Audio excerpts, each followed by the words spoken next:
odayaasha iyo waxgaradka deegaanka Riiga Chiefto ee duleedka kantaroolka galbeed ee magaalada Berbera ee xarunta gobolka Saaxil ayaa sida fiinta uga qeyliyay boobaan oo lagu hayo xilligan kala guurka ah dhul daaqsimeedka ku yaal deegaanka Chiefto iyagoo fariin culus u diray madaxweynaha Soomaaliland Muuse Biixi Cabdi isla markaana ugu baaqay inuu ka dhabeeyo halku dhigiisii lagu doortay ee ahaa inuu sharcigu sareeyo waxaana hadaladoodii kamid ah halkan taagnay waxa weeye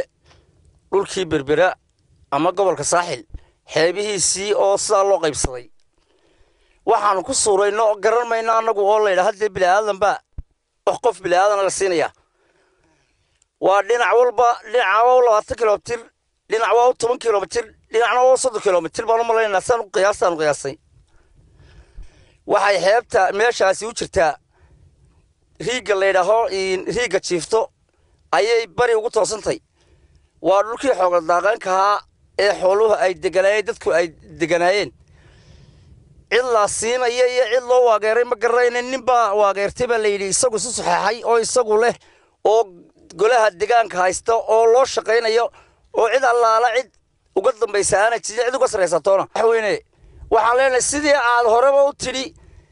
in yaro moobil xadayna oo gaajo u geysayna jeel ku jiri maayo nin hantidii umada qaatayna halkan marmari maayo waxaanu doonaynaa madaxweyne oo aanu kugu garab taaganay oo aanu qabaliyeenaa inaad degdeg wax uga qabato dadka hantida umada dhacaya waa xaqdar hantida umada dhacay maayirada awoodda ku haysta een cid ka daba hadlayn ee waxa ku xildhibaano kale jirin ee mid dhaqan u joojinayn ee xooga ku haysta dalka marka hore waxaan salaamayaa madaxweynaha la doortay waana habaliyeenay marrabaadka waxaan ka hadlayaa aan fariin uga dirayaa halkan aanu joognay sidoo caaqil cali sheegay waa Riigii Chiefto barigiisa oo garigoon buurta leeyahay Riiga inta u dhaxaysa oo noqonaysa xagga 20 kilomitir xaggana uu noqonaysa 10 kilomitir dhulkaas waa dhul dooxyaa waa dhul daaqsineeda waa dhulkii ugu wanaagsanaa waa meeshii Saaxil quruxdeedii iyo indhaheeda ahaa waa dhulkii markii hore madaxweynihii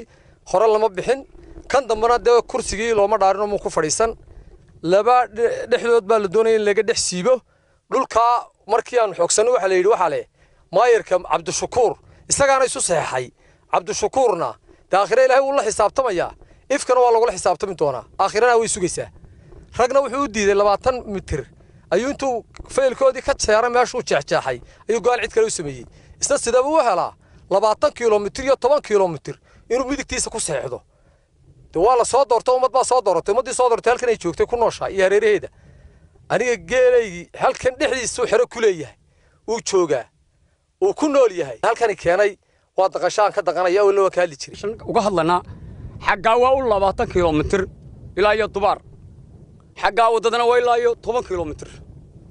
ariyo xoolihii intii ka hadhay abaaraha seeskiyo macahalin lagaga jabano ariga waa ku baabay dad iyo diyo waa lagu kufayaa waa lagu jabaya in cid la anagu kama warhayno markaan cid war xoogaysan wax lagu yiri waxa leh maayirka magaalada Cabdishakuur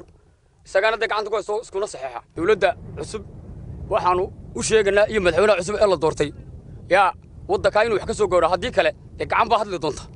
dhulkan boobka baan lagu hayo oo ku yaala deegaanka buurta Garigoon iyo u dhaxeeya deegaanka Riiga ayaa cabirkiisu dhan yahay mid lagu qiyaasay 20 kilomitir oo isku weer ah waxaana xilligan kala guurka ah ka shaqeynaya ku dhawaad 200 oo shaqaale ah kuwaasi oo wada dhismaha sees dheer oo ay ku wareejinayaan dhul deeqsimaadkaasi isku soo wada duubo magaalada Berbera ee xarunta gobolka Saaxil ayaa xilligan lagu jiro ee kala guurka labada xukuumadood waxa ka soconaya dhismayaal iyo deerar waaweyn iyo seesas kuwaas oo aan la garanayn عدة فصحت مادام هو هنتي دورها جودة قرن كسوماليلاند ودوان حيرات ساري هنتي ده ما جورتدا هي جورتدا بقى وحنا شعب كودا قنديجان كاسي جودة أهم بقى يسوي وجودة تاجيان إسلام مركانا عي دورة يعني دوقة يتجاوبته وكبحين دونه مدحوينها عصوبة سوماليلاند موسى بيحي عبدي مركو حلك اللوريجو وأحمد سعيد محمد أريال تيفي مقالة بربراء.